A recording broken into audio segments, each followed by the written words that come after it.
I'm Logan Crawford, and right now on Spotlight, we are talking to RP Wollbaum, the prolific author of the Bears and Eagles saga, amazing works of historical fiction centered on World War II. In fact, he's also written some science fiction. He's got quite an anthology. We're going to get to it all. Our thanks to the marketing team at Sweetspire Literature Management for helping us put RP Wollbaum into the spotlight today. RP, thank you so much for joining us here today on Spotlight. Yeah, thanks for having me. It's awesome. You have a lot of books out there. Many of them are centered on historical fiction, World War II, the Eagles and Bears saga. Tell me a little bit about that. It basically started off as just family history tracing. I mean, my people came from what's now called the Ukraine. They immigrated there in the 1810s from what's now called Germany. And we came here in 1891. Yeah, I mean, they thought they had a cold in Ukraine. Wait till they get to Winnipeg in 1891 in December. So, yeah, and just as I was doing research for that, I was also doing a bunch of work for the federal government in Canada. And one of the buildings I went to was the local armories in Calgary, Alberta. And on one of my trips there, the boys were getting ready to deploy to Afghanistan, and they were all pumped. They were all young guys, 18 to 25. And I went, wow, I didn't even know we were sending guys there. They were just local reserve guys, part-time soldiers. And like 3 weeks later, one of them was dead. And I went, wow, that was amazing to me. And then I started doing research, and Canada has been participants since the Boer War in overseas conflicts, and we're always lumped in either with the British or the Americans.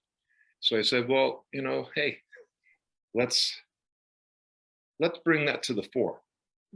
They did a lot of those young fellas, and they were mostly just young fellas that just joined for the sake of. A lot of them died. A lot of them had massive injuries, and I worked with a lot of them. World War II vets and Korea vets. My uncle was in World War II, my mom's older brother, and Korea, and his he was a lifer. He was in peacekeeping missions in Cyprus. And then I started. My father-in-law was a Cossack. He was a carded Cossack, and they had it pretty rough. And then when they ran when Stalin did what he did in Ukraine back in the 20s. And his father disappeared. His mother brought he and his three brothers up in Poland on their own. And then when the Nazis came in, they grabbed him and shipped him off to Germany. So after the war, he couldn't go home because the Russians would have done what Russians do. So he came here. And he married my mother-in-law, who was actually German, who came here after the war as well. So I started putting all these things together, and I started researching and remembering stories that I heard as a young gaffer. Like my great-grandfather was still alive. We used to visit, and all my grandfather's uncles. And they would talk about the old country and what it was like, and what the stories they had heard from their grandparents on how rough it was and how hard it was for them. And I just started doing research, and they always said if it wasn't for the Cossacks, they'd have died. Right. And Cossacks get such a bad rep, and yet here they are helping these immigrant Germans out who they didn't know. They had been robbed and everything stolen from them. One of the families that they were traveling with had been killed. They didn't have any water. They didn't have any food. And I guess it was, they were on their last legs when the Cossacks found them. And they took them into their settlement, and they helped them out, got them back up to health, showed them some good land, helped them build the land, how to farm, because coming from Germany, going to the steppes of Ukraine, I mean, it's a big difference, right? Right. Germany's got lush everything. And then they came here, and they brought that that with them. You know, that knowledge from the steppes works perfect for out here, because it's basically where they ended up settling just east of Regina, Saskatchewan. We have a saying, you can see your dog run away for 3 days because there's hardly any trees and it's pretty flat. So yeah, I just started doing all that research and coming up with more and more things. And I said, you know what, wouldn't it be interesting to because there's so, because of after the Second World War and the First World War, there's so little historic knowledge about Germany as a whole, and it's a fascinating country. And they had a massive revolution. We hear about the Irish famine and then all that kind of stuff, and how all the Irish immigrants got here. Well, that famine was also pretty widespread in Europe, and in Germany they actually had a big revolution, and the Prussians came in and stopped it. So I said, well, why don't we take some guys from Württemberg, which is where my family's from, and they were soldiers, and let's have them, you know, the Prussians say, okay, you go over to this town over here and you get rid of all those people because we don't want them around anymore. And this whole regiment en masse deserting and running to what is now called Ukraine. And that a lot of that did happen. And the Cossacks would take them in and blah, blah, blah. Just made a big story about all this. And then, of course, you had to join the army as part of the Russian, you know, citizenship. So these guys got grabbed and they got sent off to go fight the Turks or whoever the bad guys were at the time. And then I said, okay, so here's the premise.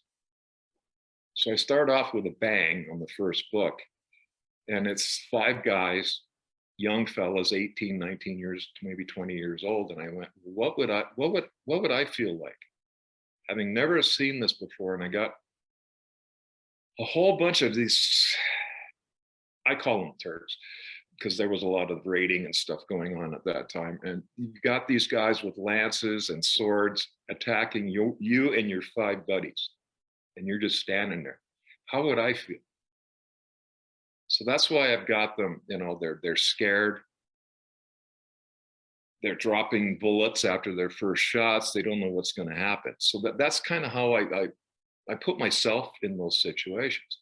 And then just because this guy could speak Russian, he could speak German, he could speak French and English because he had a pretty good education, he happened to be in the wrong place at the right time. And they needed somebody who could translate all those languages. And he had to be an officer, but this fellow wasn't.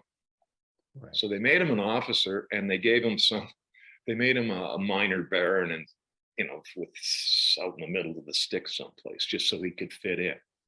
And that's how we progressed to the story. And then after that, oh, by the way, sir, you have to give us a whole battalion of people to go to Afghanistan to help our English buddies. So, right. And that's how I started. They ended up going to Afghanistan. They come back home. They meet up with some British liaison guys, one of whom is a Canadian. And they start talking to some American guys and some Canadian guys. And they said, we're leaving. And they came to Canada. And right. I just progressed from there. And it ends up back in Afghanistan at the end. Which was your first book? I know there's lots of Bears and Eagles books. Which was your first?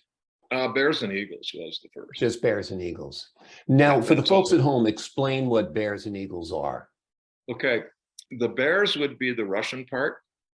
And like they've integrated with the Cossacks, so the Russian and the Cossacks. So that's the Bears. And the Eagles are the Germans. Gotcha. All together. And then when they make their battalion up, they've got a service battalion, and they've got combat troops, right? So the combat troops are Eagles, and the support troops are Bears. And gotcha. they have a little badge they put on their collars to designate. But I mean, it's just like the Canadian Army and the U.S. Marines. Everybody fights because they get set off in the middle of nowhere by themselves a lot. So even, you know, cooks and dishwashers have to fight sometimes. So that's how that went. They turn out to be elite troopers because the deal that they made with the Canadian government and I took that deal. I stole that right from the First Nations treaties that were signed, except I added, so they are a nation within a nation, but they have to supply troops when required. So Gotcha. they, in order to be a citizen of their colony, you have to serve a minimum of 5 years full time, and then you get all the benefits. You're a citizen of Canada automatically, but not, if you don't serve, you don't get. So that's, kind of how that went. And I just kind of progressed from that. And then I went, okay, well, and it's tough. I mean, you get really involved with these characters and they're going to die because, nobody lives forever, right? I start off in Canada in 1870 and it ends in like 2005 or 2008. So you get all tied up with these characters and then they got to die. But it's allowed you to go from era to era to era.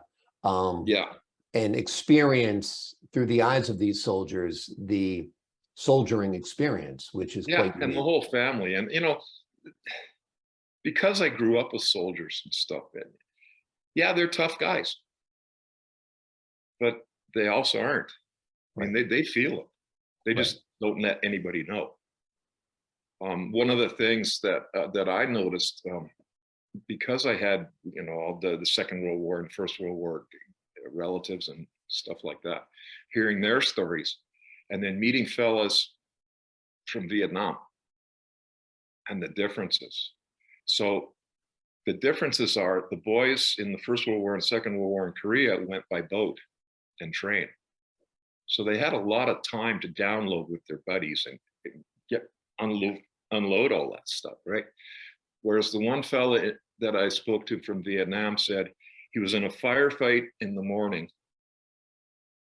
and he was at home having a shower that evening. Amazing. Washing all the dirt off. So there was no way for them, just instant back. You gotta reintegrate into civilian society that fast. So that's the big, between now and then. And also the way soldiers were viewed. I mean, the soldiers, unfortunately, in the Vietnam era, were viewed as villains by some. It was an unpopular war, and people took it out on the soldiers, which was completely ridiculous and unfair, but completely ridiculous and unfair things happen in this world.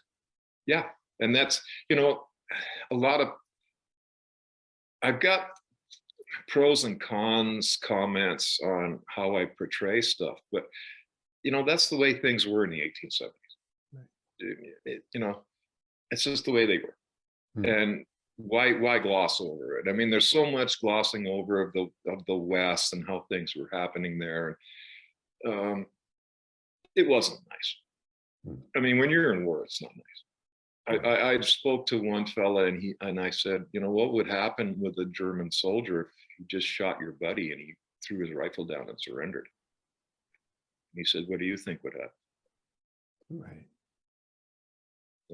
And one of the stories my uncle told me was, he said they were fighting the Hitler Youth a lot, the Canadian Army. And he said he had a 13-year-old kid buried up to his neck in rubble. And the kid spat at him when they tried to dig him up. He says, what do you do? I got brothers that age. Yeah, it's incredible stuff. Very, very powerful imagery. Tell me a little bit about your writing process. A lot of it's based on research, it seems. Tell me about that, how you go about finding the people who will give you the insights and the information that you need to tell these stories effectively. The wonderful thing about the internet is you can find what you're looking for. I was an active hunter and outdoorsman, so I know about firearms. A lot of it is you write what you know. I spent a lot of time out in the woods, weeks at a time with horseback, living out of tents, the old miners' tents, the big white wall tents with stoves and 30 below, and that was fun. Not. So yeah, it's a lot of experience, and you'll see that come out. I just start, okay, where do I want my guys? They're going to relax. Where are we going to go? Well, I go to relax out in the bush. So I have my guys going out in the bush, just sitting by a beaver pond, relaxing. reminiscing. You'll see a lot of times they'll just stop talking and start looking off into the distance. Yeah. So that happens a lot when you hang around with soldiers.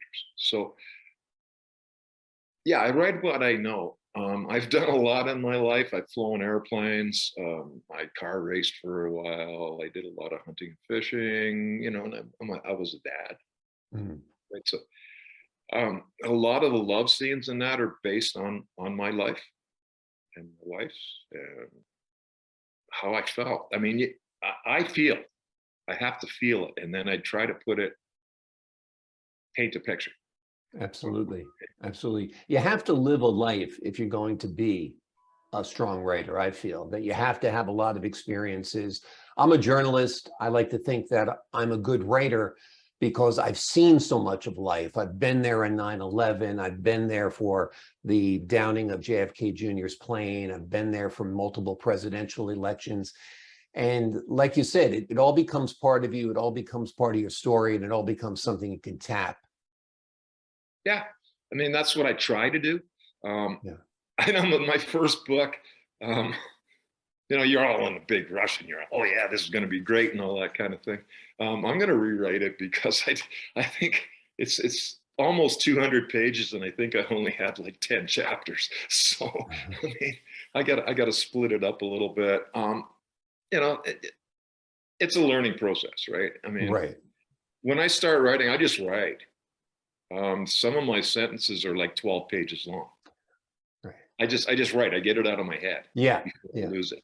I did start trying to carry a notepad with me and write things down, but you know what? I can't read my own writing, so why bother? I just keep it kind of all up in here, and then I start, and I just go, and Yeah. then I'll read it over and I'll edit it myself, self-edit it 5 or 6 or 10 or 12 times, and then I'll send it off to an editor, a professional, and then I'll do the rewrites and start all over again. It's a Right. long process.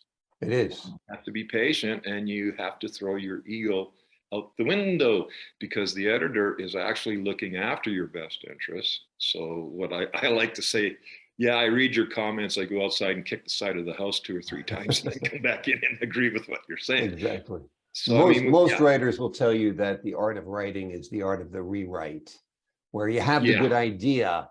It's how you tell it, whether you begin at the end, whether you begin at the middle. I mean, because it's not always beginning at the beginning, you know. no, Yeah. no, and that's with wind writers. And I went, so I came to the end of Bears and Eagles, and I went, okay, where do I go from here? I mean, this is getting old. It's 7 books. And Wind Riders is science fiction now because It you're didn't in the start off future. that way. Yeah. It didn't start off that way. The first book is actually a young fella that grew up with all these guys, and he's a total different ball game. He's like a special forces guy, and things that happened to him. And then I went, okay, well, that's just kind of more of the same. And I kind of like science fiction, so let's have these guys shanghaied to some other planet, and they got to operate as mercenaries and take it from there. And that's where that went. That's how I started that. So I've got him. I've got his wife, a lady who turns out to be his wife later in the next book. She's this kind of the center. Kind of based on my stormy relationship with my wife. And then the next one is something that happens with their daughter later on. And then I'm going to release the first book as a prequel. Cal's Quest is kind of, I went, this is an interesting concept. And I just said, you know what? I don't like zombies, but let's do a I can't pronounce that word. Apocalyptic. Yeah. It's a tough one. Let's do that, but I don't want to have zombies involved, right? So he's a young fella in his senior year at high school. He doesn't really know what he wants to do for himself afterwards. Everybody's kind of pushing him to go to university, but he doesn't know if he wants to go or not. So he takes a spring break and he goes out in the mountains for a week. And he sees some weird things happening in the sky. And he comes home and there's nobody. Wow. He's by himself. There's no human beings anywhere. There's no power. There's no natural gas. There's nothing. So he's a farm kid, so he knows how to survive. I mean, they've got solar panels, like I have too. They've got solar panels and all that kind of thing, so he can survive. But he knows, okay, summer's coming, but so's winter, so I got to get ready for that. And that's how I start.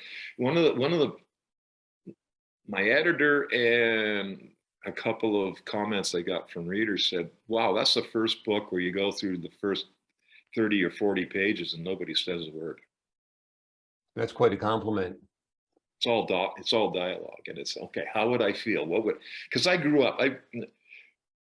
When I was young, my mom's folks didn't have power. Right.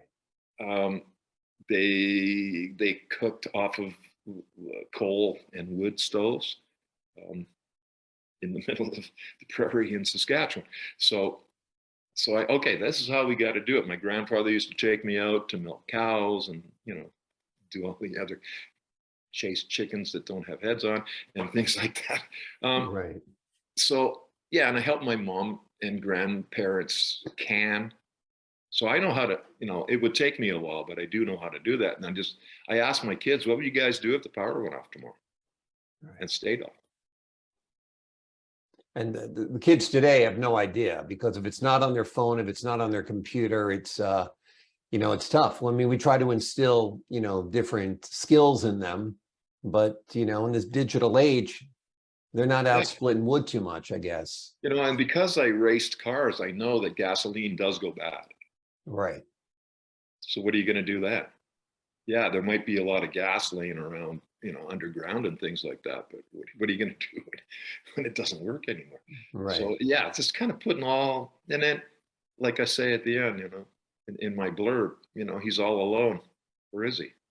Yeah, I love it. I feel like we should resurrect Charlton Heston to play the part. Yes, it's not really that way, but it is. In a way, I mean, Charlton Heston is in my opinion, the ultimate sci-fi soul survivor of the post-apocalyptic world, right?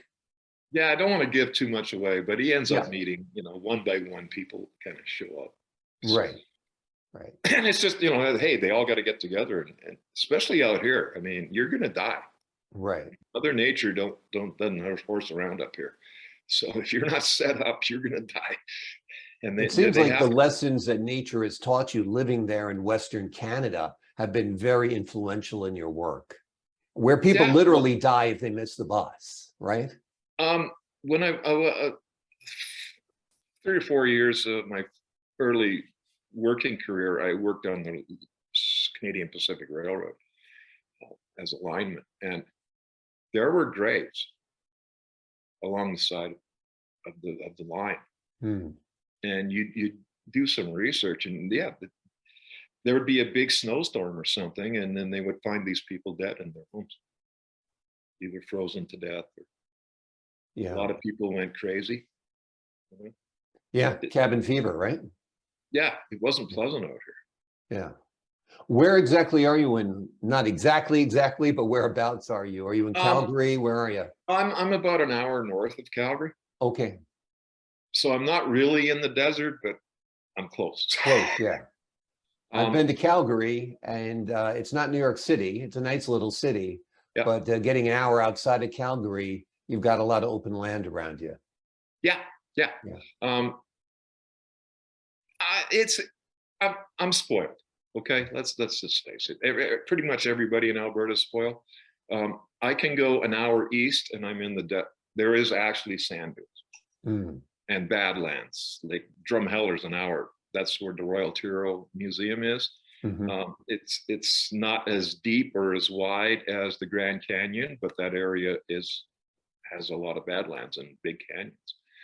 I go an hour to the west, and I'm right in the mountains. Like right in them. Go an hour south, back in the well, it's not really desert, but it's rolling hills desert. 3 hours north of the U.S. border. So you're almost down in Glacier National Park, 3 hours south here, I presume, right? Yeah. Beautiful area. Absolutely. Yes, I mean, and that, the mountains. I wake up every morning and I see them. And some mornings it looks like you can just walk down the street, they're 2 hours away. Yeah. Like you said, you can watch your dog run away for 3 days, right? Well, not where I live. Oh, okay. I'm kind of right on the edge of the Palliser Triangle. Okay. Which is it's the start of the Great Plains. Sounds great. Wanted to ask you about movie making. Your books are very, very visual. If you had a magic wand or a producer came to you and you had a pitch, which of your books would you want to see made into a movie first, and why, and who would you cast, that kind of stuff? I'd like the Bears and Eagles. Mm. Take them all, lump them together, or pick one. I mean, they're all very poignant. I mean, Yeah. It's a bunch of young people. Yeah. Yeah, they're cull the best of it into they're terrific reading, so they're great books as standalones, but if in a media that is much more condensed, you could cull the best of each and really make quite a film. I think Bears Mall, because that covers the Second World War and Korea. The Special Forces, that was just south of Calgary. Mm-hmm. It was just outside of Helena, Montana, where they did the Devil's Brigade is what they were called. And a third of those guys were Canadian, and about half of those guys were these young reservists out of Calgary. A lot of people don't know that. I mean, they see the movie and they go, "Oh yeah, blah blah blah," but no, it wasn't that way. The American soldiers were top-notch soldiers. They didn't just grab whoever.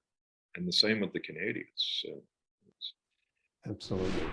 Well, RP, it's been amazing talking with you. You have quite a volume of work. I would encourage our viewers to get on to Amazon and look at the many books. Book 1 of Bears and Eagles is simply called Bears and Eagles, correct? Yeah. And that's a great starting point. And then you can follow the journey all the way into the future. RP Wollbaum, thank you so much for joining us here today on Spotlight. Yeah, thanks for having me. It was awesome. It's a pleasure. Great speaking with you. Truly enjoyed it. And to our folks at home, thank you for watching. Until next time on Spotlight.